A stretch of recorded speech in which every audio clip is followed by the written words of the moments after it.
Okay, hello everyone. My name is Steenz and I am here with Trung, and we are about to have a conversation with you all. We want to get a little spotlight on what we do, so we decided it would be best to just kind of chat it out with each other. So we'll start with introducing ourselves. Trung, do you want to go first? Go ahead and tell us who you are, what you do, what you're planning on doing, all that good stuff. Sure. Like Steen says, my name is Trung. I'm known as Trungles on the internet. I'm a comic book artist and author now. I have just finished up my first graphic novel with Random House Graphic, and I am starting work on my second one, and that is everything in terms of my projects. My first book is called The Magic Fish. My editors would really like for me to mention that every once in a while. So yeah, yes, I'm freelancing and I'm just doing full-time making graphic novels right now. That's awesome. And my name is Steenz. I am a cartoonist and editor and professor.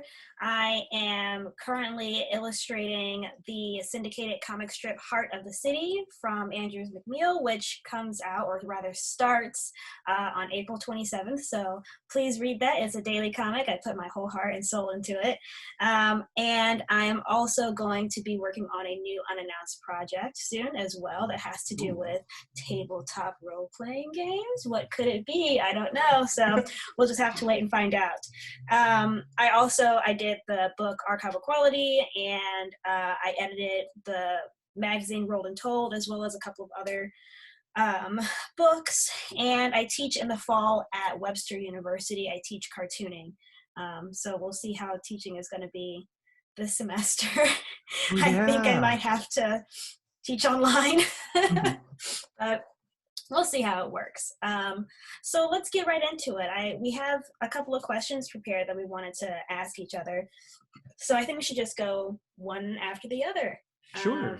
So I'll go first. So, I'm a big fan of your art, and I feel like it looks so classic. It's got a traditional storybook style, or like reliefs in Greek sculpture. What are some of your inspirations? Yeah, you completely hit the nail on the head. My inspirations are really old children's books. And so I like looking at illustrators like Rose O'Neill, and I've been looking at a lot of Kai Nielsen recently, and he was an illustrator. I think he was a Danish illustrator who worked in London and then moved to Hollywood and worked for Disney for a while.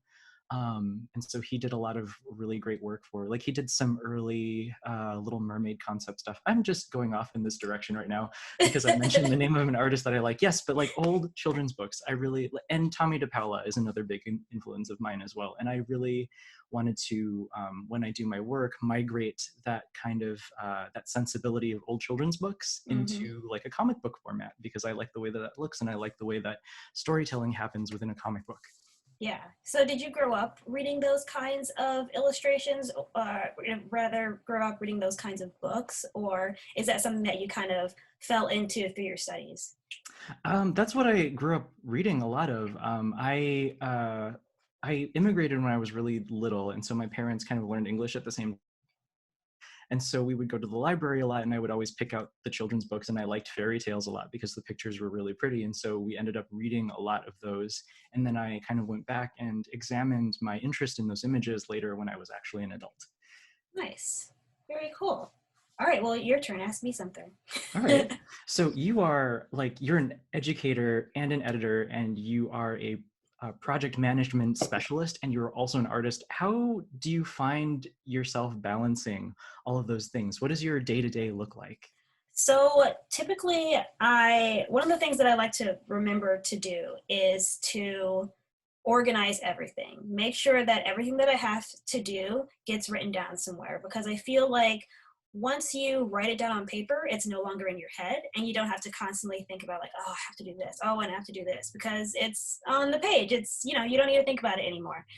So I'm really good at making sure I organize my calendar so that, I'm making sure I'm doing every single thing that needs to be done on a certain day. I'm really good about pacing and figuring out my timing for things. I want to make sure that I'm not overworking myself. Obviously, I don't want to get carpal tunnel. I don't want to, get tired of what I do. So that's one of the reasons why I like doing so many different things, because I don't want to just do one thing. What day-to-day looks like for me is I wake up, around 10 a.m., which I know is very late. No, I do too. Like, I'm so used to waking up earlier when I was working at a publisher, but now that I work at home, I'm like, 10 a.m. is fine. Okay, I need to get a full 8 hours. So I wake up at like 10. I sit on my phone for about 30 minutes. And then I finally get to work. I like to start off my day with editorial just because it is something that takes more time mentally. And I think I'm more focused in the morning than I am if I had to do it in the middle of the night. After I finish with editorial, then I move over to drawing. And then with drawing, I can just kind of zone out and just get all of the work done. I can even, eat dinner and then come back to the drawing later, but I like making sure that editorial is done and out of the way at the beginning of the day. And then when it comes to teaching, it's just like, whenever I have to go to class, I gotta go to class, I wanna make sure that I spend enough time organizing those class lessons as well. And of course, I put that into my calendar, take time to work on your class lesson, or, take time to grade this section of work, so as long as it's in my calendar or on a sheet of paper, it will get done. If someone just tells me, hey, can you do this for me? I'm like, yeah, later. I'm not going to do it. Yep. It needs to I know be, that life. yeah, it needs to be like hard on the page. So yeah, it's really all about staying organized. Yeah. Can I piggyback off of your response and Yeah. ask you a different question about your workflow as well? Yeah, You studied oil painting in school, is that right? I did. Yes. And that was a habit that I picked up from oil painting, is to have a lot of floating projects so that I don't get sick of any one project or another. Mhm. And that's a way that it sort of helps me organize things. But do you Yeah. find that your oil painting skills, like, does that translate well into what you do now? And how did you get into oil painting, and how did that become a part of your professional life? So when I was in school, my painting teacher was like, you could totally do oil painting. You have like a good eye for color and form. You should be good. And in my head, I was like, it's new and scary, so I bet I'll be terrible, but thanks. And after, doing it a couple times, I'm like, this is amazing. This is everything I love about, illustration. It's everything I love about color theory, all in one. So I loved oil painting in school. And one thing I picked up from oil painting is seriously being organized about what needs to go on the canvas.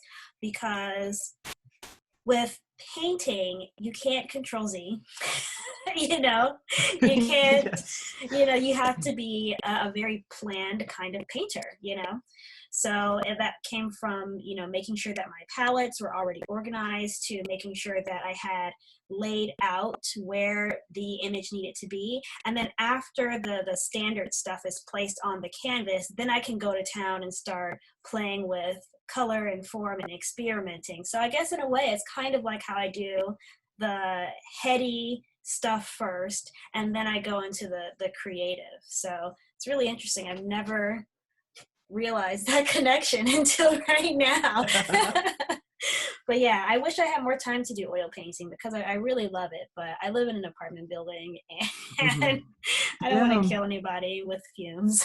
Yes, I had the same issue. It's also expensive. Like, a good set of oil paints is so expensive, and I don't have like the space I don't have an industrial sink for the orange goop in case I get red in my hands. Yes, Yeah. exactly. And then also, like, you work digitally as well. It's just, you put in one big cost up front to get the Cintiq, and then after that, it's like you're set, So it just makes more sense to work digitally. So, but that kind of goes into my next question for you, which is, you've got a variety of accomplishments. You've done covers for comics as well as interiors. Didn't you do a set of tarot cards I did, as yes. well? Yep. So when you do all these different kinds of art, do you have anything that you prefer, and why?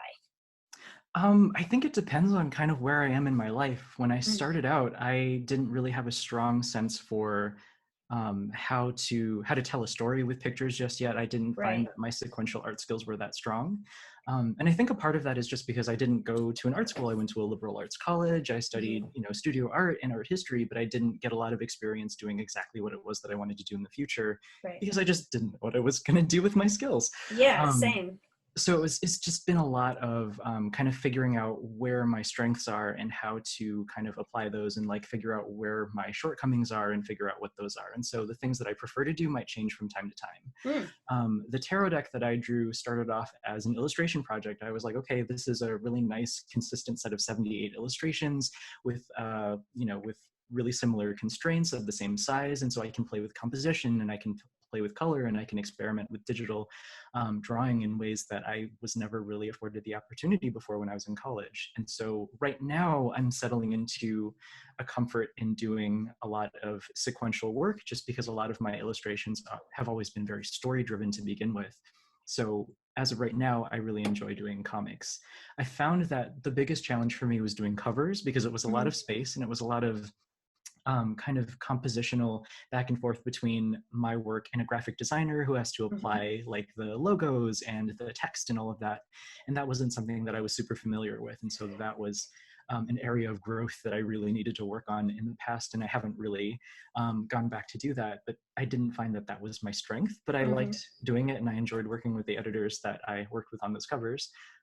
Yeah, right now where I'm at is interiors and I like doing comics and I like setting up storytelling on a page. Yeah, that's cool.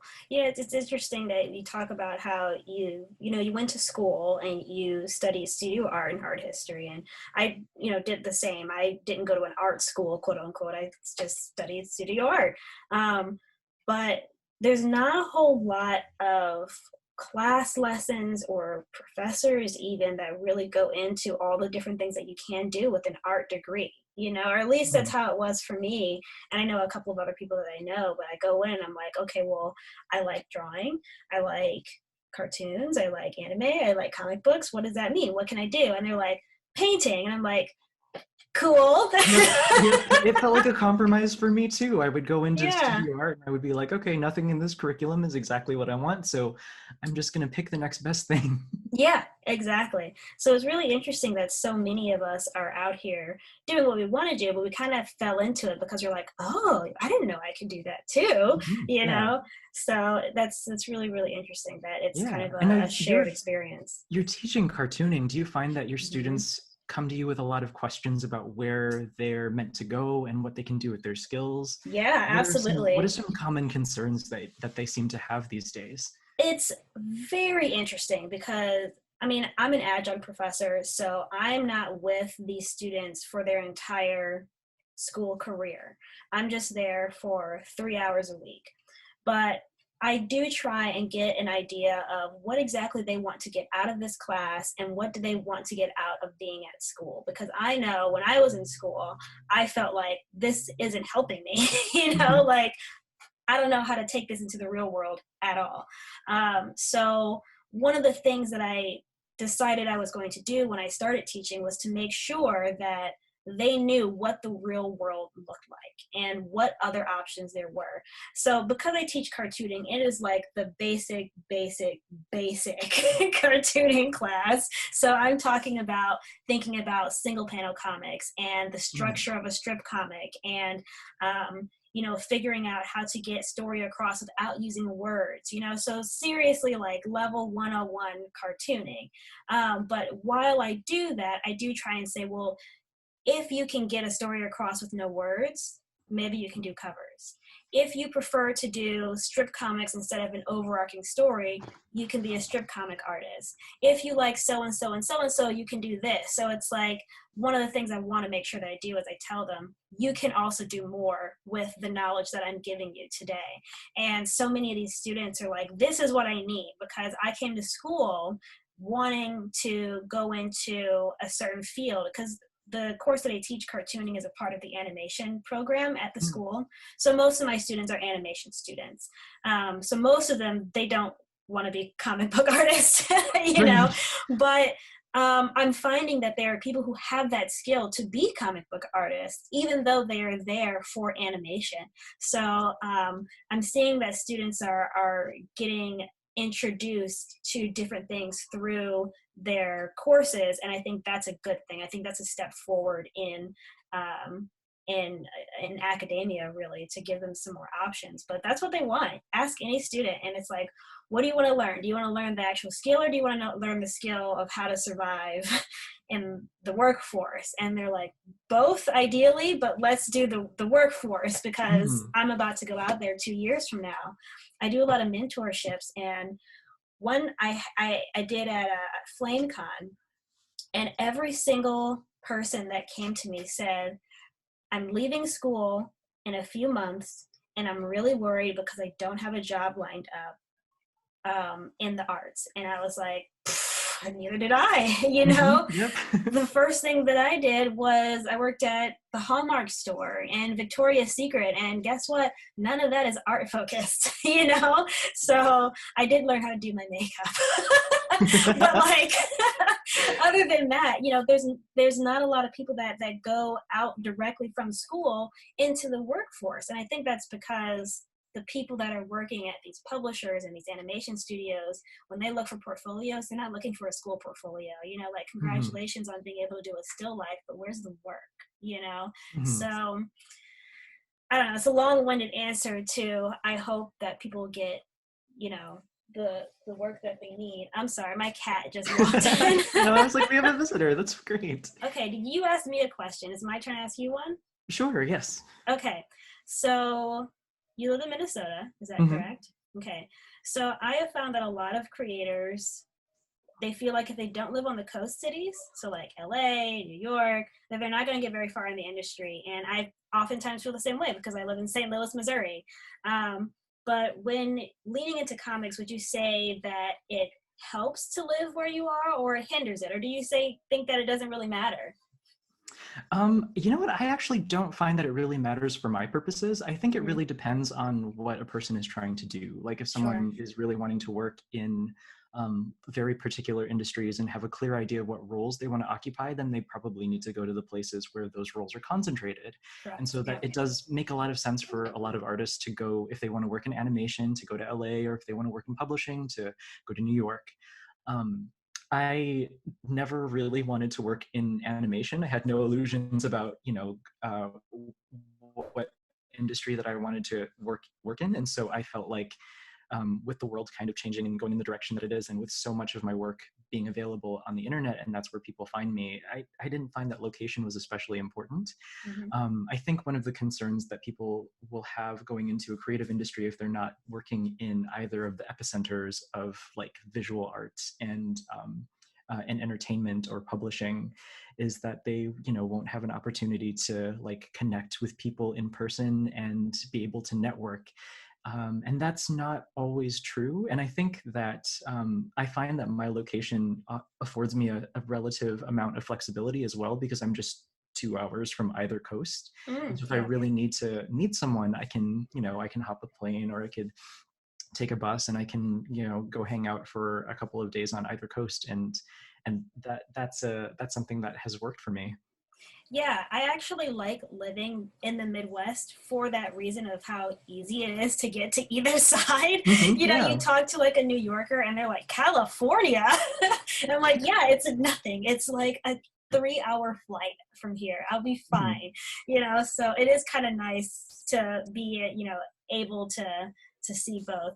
You brought up something about not being able to network, but I feel like that's kind of what conventions are for. You know, exactly, I find people on social media because that's what social media is for, to be social. And then I use conventions to actually meet them in person and say, hey, we've been talking for so long on, you know, Twitter. Did you want to like get coffee, or do you want to come hang out with me and my friends while we do so-and-so?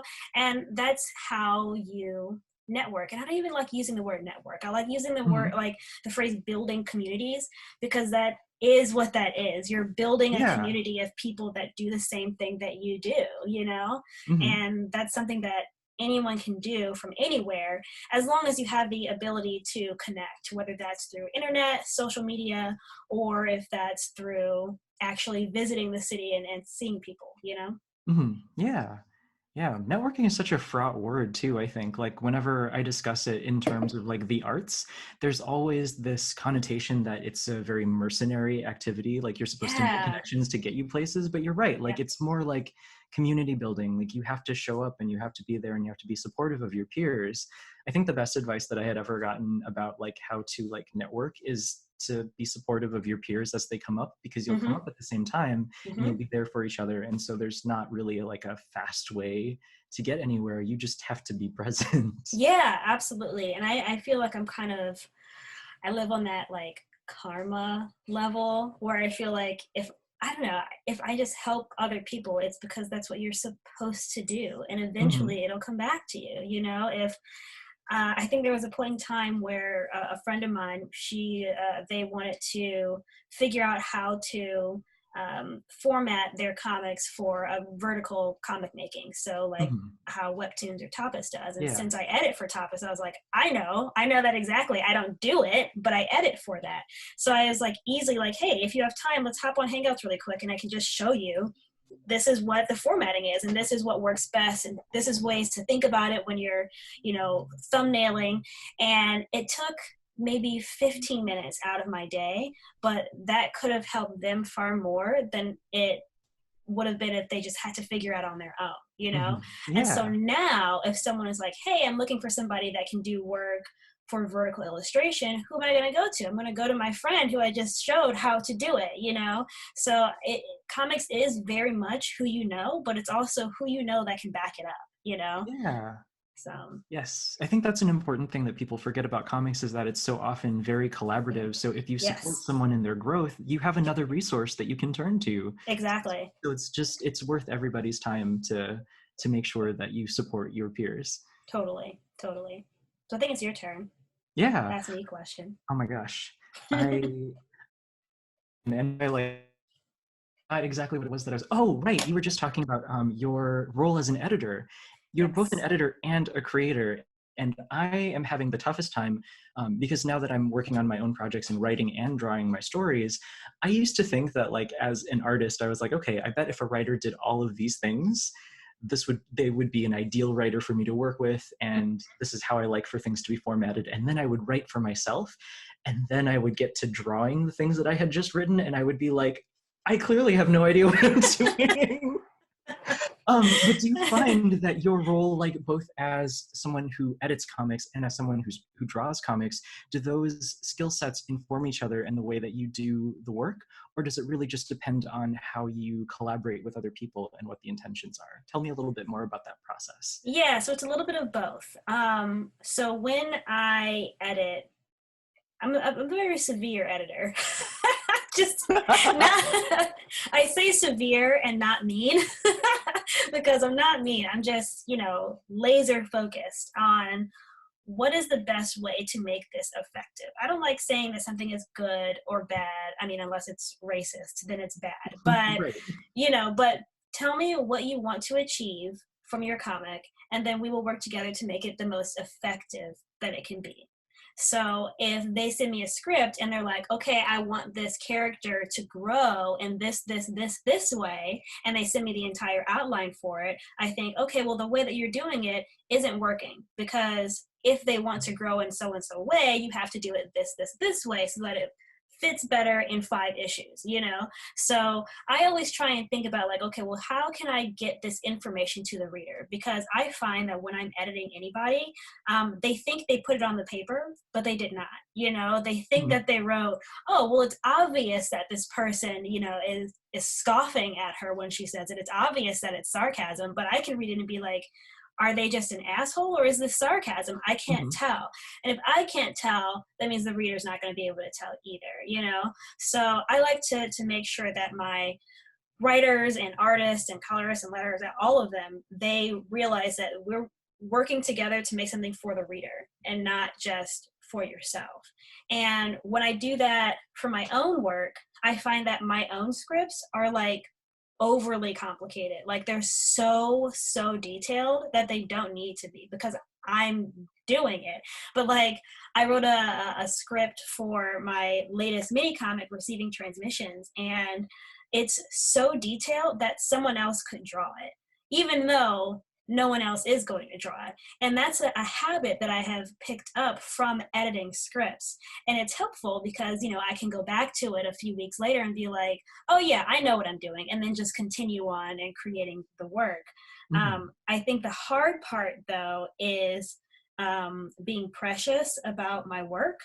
I notoriously don't like challenges. I like things to be very easy, you know? So many people are like, oh yeah, I love trying new things. I'm like, Challenges in this economy, really? yeah, I can't afford it. So I think it's helped me as a creator to be more open-minded when people say, well, what about this, this, and this, you know? Because when I edit people, I try and do it in a way that's very clear. You know, they should never have any questions for me unless they want to contest something that I've said. And B, nice, because I am so focused on making sure that everything gets done the first round that it can kind of be overwhelming. You know, they see a lot of edits and they're like, oh, Jesus, like I did a horrible job. Look at all these edits. But that's not the case at all. Like, I'm just giving you notes on all things. Like, I will give a note that says, LOL, this is hilarious. But then the next note will be like, let's think about this scene and the reason why, you know? So I'm just like, I'm a talker on the page, you know? And now that I'm and when I create, I anticipate that from my editors as well. When my other creative partner, Sam Satin, and I were shopping our book, we would talk to editors, you know, and just be like, well, what did you like about our book? Or what do you think could change? And one thing that I did a lot, I'll say, what's your editorial process? You know, do you prefer to do this, this, and this? I'm basically grilling them because I want to be a better creator, which means I want my editor to push me, you know? And if I don't think they're going to push me, I don't want to work with them, you know, because then I can just do it myself. What do I need an editor for, you know? I think being an editor and allowing edits has just made me a very particular creator. I expect a certain amount of editorial from my editor, and I am also trying to be as kind and as clear as I can be towards my creators, because I know, being, you know, sensitive myself, I don't want to make anybody cry. Okay, well, let's see what other questions I've got for you. So I know that you're working on 2 books right now, or rather you just finished Magic Fish and now you're working on your next one. What are some projects that you'd like to do? So your dream project, if it's something that you don't have to worry about like copyright, you don't have to worry about cost or time. This is a whole world where you can just create whatever you want. What would it be? Oh my gosh.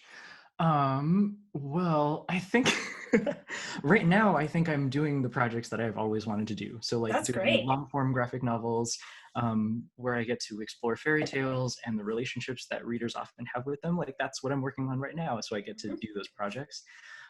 As far as like pipe dream projects, like I think it would be super awesome to do like a graphic novel version of gosh, what's it called? I can't remember what it's called right now. It's a book by Elizabeth Gouge. I think it's called The Little White Horse. There it is, The Little White Horse. Cool. And it's kind of an older children's chapter book that I read when I was really, really little, and I didn't have the capacity to understand. But there were unicorns in it, which were totally my jam when I was a small child. Yeah. Now I kind of want to revisit that. Yeah. Yeah. That'd be really cool. That would be fun. Yeah. I also really liked I liked reading a lot of the Oz books when I was growing up, and that graphically influenced me a lot. And so it'd be really cool to be able to do that and revisit that same graphic sensibility as well. Yeah. So those are my dream projects. Lots of predictably kids books and fairy tales. Yeah. What about you? What are your dream projects? Oh man. So I really love kid sleuths, like a lot. Like I grew up reading a ton of mystery books. I mean, everything from Mm. Encyclopedia Brown to the Cat Who books to Agatha Christie. I mean, I love it. So I feel like I would really like to do, I mean, obviously I like doing adaptations. So like an adaptation of Encyclopedia Brown would be cool. Something that isn't just the mini comic that I did, like a full Mhm. one. But I did start thinking about doing a fan comic of when Nancy Drew meets J.B. Fletcher from Murder, She Wrote. Oh, fun. So I just want to do more mystery stuff. I think about like all the cartoons and stuff that I watched when I was younger, and the ones that I gravitated towards the most were the ones that dealt with that kind of stuff. So like Fillmore, oh my God, like every episode was just like a crime scene procedural. Mhm. Absolutely. Or like the episode of Hey Arnold that was based off of 12 Angry Men. Oh my God. Like I want to do all of that. So I think I just recently tried to put a mystery in Heart of the City, actually, for the October storyline. So hopefully it comes off really well. And if it does, I want to do way more of them. Yeah, I mean, you sort of did that with Archival Quality, your graphic novel with Ivy Noel Ware, is that Oh, right? yeah. Yeah, and so that's interesting. And you were the artist on that, and so she was the writer. Did you have a collaborative process in terms of developing the narrative? Because it started off Um, as a webcomic, right? well, it was going to be a webcomic. We were Okay. like a month away from launching the webcomic. Like we had like 8 pages already done. We had like a significant bank. We were like, okay, let's do it. Webcomic Town, here we come. And then Oni Press was like, we're doing open submissions. So we were like, maybe we should do that. Because, Hmm. you know, what's the worst that can happen? That they don't accept it? Whatever. We'll just continue to put it online, which was our plan in the first place. Yeah. Um, and they picked it up. So then we were like, well, I guess we should probably finish the book. So yeah, she did the majority of the writing there. I think what made it most collaborative though is that Ivy has a tendency to not describe the characters outside of their personalities. And so Mm. I was able to really build up who those characters were, what they looked like, what their backgrounds may have been, and how they got to the point where they were in this story. And I feel like there are so many aspects to graphic novel making. It's the story, it's the characters, and it's the setting, and all three are very equal in terms of importance. So it was really nice to be able to just say, these are our new characters, you know, and these are who it's going to be about. And I was just like, tight, that works. Mhm. So yeah, that's Yeah, it. that's so cool. It was such a fun and breezy read for something Hmm. that tackled something so serious. Oh Was it yeah. a mutual interest of yours to explore like museum curation and the history of mental health? Ooh, no, Mhm. not at all. No. Okay. I mean, I loved it. It was great. But Mhm. if someone was like, oh, what kind of stories do you want to write? I would not have chosen that. Mhm. Because I don't know, you know, mental health is definitely a part of Ivy's life and not so Mhm. much my life. And Yeah. you know, Ivy was an archivist at the Muter Museum, which our museum is based off of. So Mhm. this is very much Ivy's story, but I still like, I really loved the story when she told it to me. That I was like, well, Mm. I'd love to flush it out visually because I can see where you're coming from with the story, but now we need to actually put it into action, and this is a way that we can do it. And it kind of felt like the same thing as, you know, what I like to do, which is adaptation. You know, taking something that someone already has in their brain, and I just take it to, you know, the last mile. You know, Mhm. so yeah. Yeah, that's really cool. And there are so many things that can be done with a comic that just can't be done in any other medium. So it's Oh always really yeah. great to be able to flesh out stories that way. Oh yeah, figuring out which ones were spreads and like the page turns and being able to get really creative with panel layouts. I mean, Archival Quality was my first book, so obviously I look at it and I'm just like, girl. But you know, I'm still very proud of it, and I think it's really quite an accomplishment to finish a book of that size. You know, so I'm excited to keep making comics for people. So Sure. Can you yeah. tell me a little bit about your visual style as well? You Mm. have such a kind of like a fun and lively, vibrant style, and I get Hmm. a lot of hints of like kids cartoons, and I'm taken Hmm. to like Saturday morning cartoons when I was little. Did Yep. you what are your influences? What influences your visual style? So it's interesting. I feel like everything that I do, bits and pieces come from that. So, you know, yes, I watched a ton of Saturday morning cartoons. You know, I was just telling you how much I watched Fillmore and Hey Arnold and Recess, like all of that, where stories followed, you know, fourth grader to seventh graders, like that area. That's what I know well. And every little thing kind of goes with it. So like with Fillmore, the way that the ears are drawn, if you look at it, it's the same way I draw my ears. Okay. Or with Hey Arnold, the clear difference between styles of each character. So each character in Hey Arnold was kind of based off something. So Hey Arnold's football, Eugene was a can of beans, you know, so like they all have their individual look. That's kind of where I get that from mine. Shading I got from Cheeks Galloway, Sean Galloway. Yes, yes. His style of shading, me too, I'm doing that too. The thickness of my characters came from Chris Sanders, Lilo and Stitch. So it's like everything that I have read and emulated, it just, that is where my style comes from. And then also it has, you know, the idiosyncrasies of my own style, which is, you know, I don't connect all of my lines, or I like to play with sculptural kind of shapes, you know. I like for things to feel like you can actually hold them and interact with them. Details and backgrounds, throwing in jokes and stuff like that. So I think I find that a lot of people ask, you know, how do you get your style? And I think it's just, you just have to keep drawing. You know, you have to keep drawing, you have to keep reading and keep watching and interacting with the entertainment that makes you happy, and it'll just start seeping its way into your work, you know. Yeah. No, I bet you get a lot of questions about that from students. Like I get a lot of questions about like how you develop a style, and that's always something that is really difficult for me to answer because it happens so organically. That it's difficult to tell people like this is how you go about doing it, because everyone's going to figure out their own path for it. Well, it's kind of like handwriting, you know, like you and I can write the same word, but it'll just be completely different handwriting. And, you know, I write primarily in cursive, and that's because it slows me down. And if I'm writing not in cursive, it's like illegible, you know? So that part of my life goes into my handwriting. Or if you're ambidextrous, that goes into your handwriting. Or if you were shied away from being left-handed and now are right-handed, that goes into your handwriting. So it's like the way that people have different handwriting is the same way that people have different styles of art, I think. Exactly. I completely agree. Yeah. It's all about muscle memory too, you know? So, you know, we both draw a lot, obviously. I assume you wake up in the morning and you just, you know, get to drawing as well. What are some things that keep your love for art strong? Because I feel like people need to have hobbies that are not monetized for work. You know, some people are gym rats, you know, some people like to build Gundams like myself. What do you like to do?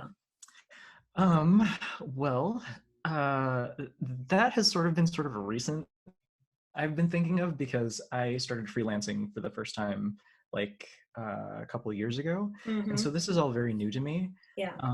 One thing that fell into my lap recently has been chicken keeping. Yeah, I have 3 hens and I hang out with them, and they're a lot of fun, and that's what I've been doing. But aside from that, I like to play a lot of video games. I play a lot of PlayStation 4 and Switch games, and I'm finding that I need to find other things to do that don't involve fine motor skills, because you use your hands to draw. Yes. And if you're going to keep playing video games after you're done, you know, spending 6 or 7 hours drawing, then you're going to get tired. You're going to get repetitive stress injury. And so I'm looking for other things to do right now. I have to get back into like everything that I have been into recently.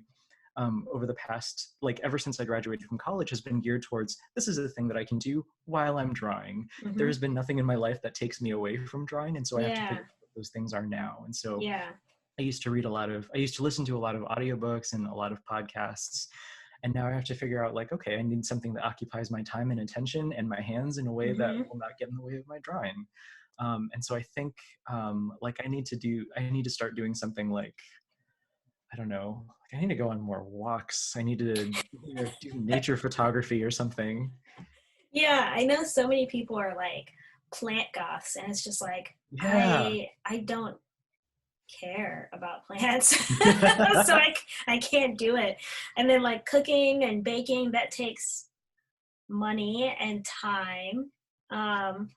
So I recently got into building Gundams, and I found that I love it. Like I love handling small things, and I feel like it's a great way to utilize my hands without it being sore, you know? Because like you Yeah. were saying, like, so like I play a lot of Switch games, and if I'm not having it cast onto my TV, it's in my hands, and I'm usually laying on the couch, so I'm like holding it like this for hours, and then I get up and I'm like, oh my god, yeah, this was a mistake. So yeah, definitely needing to find something that occupies your mind but also is not drawing. I don't recommend doing hair because that also sucks, because I braid my own hair, and that takes like 6 to 8 hours. So yeah, so there was a one point in time where I was like, man, I need to take a break because my hands are really sore, but I also need to do my hair. And then I'm like doing my hair, and I'm just like, this isn't helping at all. So Yeah. yeah. You never realize like what activity is using all of the same muscles that you use for drawing until you're like partway through doing it and you're like, oh no, this is a mistake. And then you can't just like give up on doing your hair partway through. I know. You just kind of have to like suffer through it. So, suffer for your art, I guess. Okay, so I think we have about 10 minutes left. So let's go into some kind of fun questions. Okay. If you could describe yourself with 3 inanimate objects, which objects would those be and why? 3 inanimate objects. I think it would probably be a stapler for sure. Dude, a good stapler is hard to find. I got a stapler from my old office and stole it, and like it's my favorite thing. Yes. Yeah, there's nothing like a stapler that you can only get from like an office supply store. Yeah, and so I'm pretty sure my stapler is from my old office as well. But I love that thing. It's so reliable, and that's what I want to be, reliable. The second thing would be a stapler remover, because I make mistakes and I have regrets and I would like to be able to move forward. That's good. So stapler and stapler remover. And then I think the other thing is just a notepad. Like I have terrible memory, and so the thing that you brought up about writing everything down so that it doesn't take up memory space in your brain so you can go on to do other things is really important to me. And so I need to like have something to record things with, like mundane things that I don't need to monetize, things that'll just help me get through my week. And so the third thing would be a notepad. I'm literally just a set of office supplies. I love it. But everyone needs a good office supply. So I think I would be a can of Canada Dry. Excellent. Because it's chill and I'm chill. And you never really realize how much you like it until someone offers it to you. Because typically if you go to a restaurant, they're like, what can I get you? You almost never hear people say, can I get a Canada Dry or a ginger ale? But when you have it, you're like, this is good. I don't know why I don't normally have this. I want people to feel that way about me.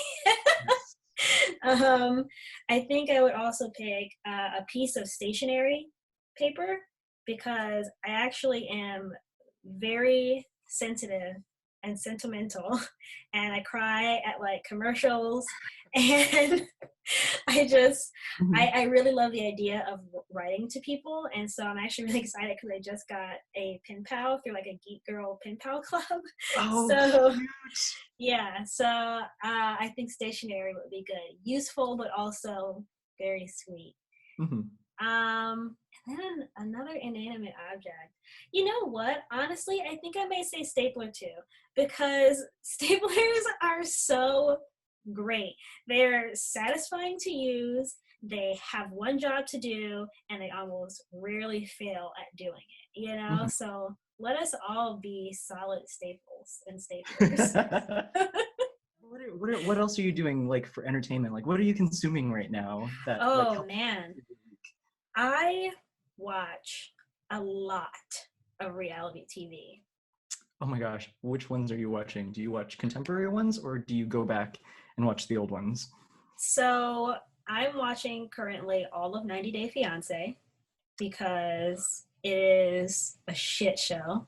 Um, I watch Vanderpump Rules. I watch many of the Real Housewives, Mhm. Top Chef, all of the great British baking shows. I just found the Great British Pottery Throwdown amazing. It's like all on YouTube and it is so wholesome. And the judge cries every episode because he's like so passionate about creating things from your hands that anytime anyone struggles and then finally manages to make it to the end, Mhm. he's just like, I'm so proud of you. And I'm like, God, I'm proud I of them need that. too. I need that energy in my life. Oh, can I Yeah. ask for your advice on Yes. some? Okay, so I have recently been on a reality TV kick myself, and I'm trying Mm. to like kind of go back and Mm-hmm. explore things from the beginning and like figure out Mm-hmm. where our roots are like as a nation because this is very important to our national identity. And so I Yeah. watched a lot of Jersey Shore. Oh I yeah. tried to get into Vanderpump Rules, but for some reason I am like I need things to happen in a linear fashion. Like I need Yes. like chronology. And Mm-hmm. so I started with the Real Housewives, Mm-hmm. and now I'm finding that to be like really challenging and I sort of want to bounce around. Do you get like a stronger sense for the interlocking relationships of all of these incredible hot messes if you bounce Well, around, or is it better to go from the beginning? you know, it's actually nice to kind of bounce around because um, DJ Kirkland recommended that I watch Married to Medicine. Mm. And I found out that the doctor in Married to Medicine is the OBGYN for Candy from Real Housewives of Atlanta. And I was Oh, like, oh my God. So it's actually kind of nice to jump around. So watch a season of New York, a season of New Jersey, a season of Atlanta, and just kind of like figure out who these people are because they kind of do overlap at a point in time. You know, anytime anyone mm, travels to another city, they're like, I gotta hang out with this Real Housewife, you know? So do a little bit of everything, but also okay. one that is really good that is nice to have kind of like in the background because Real Housewives, yes, you can have it on. And sometimes you get caught up and you Mhm. just can't stop It watching. sucks your attention It in. sucks your attention in. Something that will not do that, but it's just as good, is anything that Gordon Ramsay does. Mm. Kitchen Nightmares, Hell's Kitchen. His latest one is fantastic. It's 24 hours to hell and back. He takes this giant RV to these struggling restaurants and turns them around in 24 hours. And the way to get them to not know that he is spying on them, he dresses up in costumes. So he's dressed up as like an old man or like a guy who holds like the mic. He dresses up as like an old lady. It is insane. I love it. I love it so, so much. So yes, I Wow. recommend jumping around on Real Housewives, but also go through some Gordon Ramsay stuff because his stuff is top notch. Cool. Excellent. Yes. So anyway, we could talk about reality TV for hours, but we will not.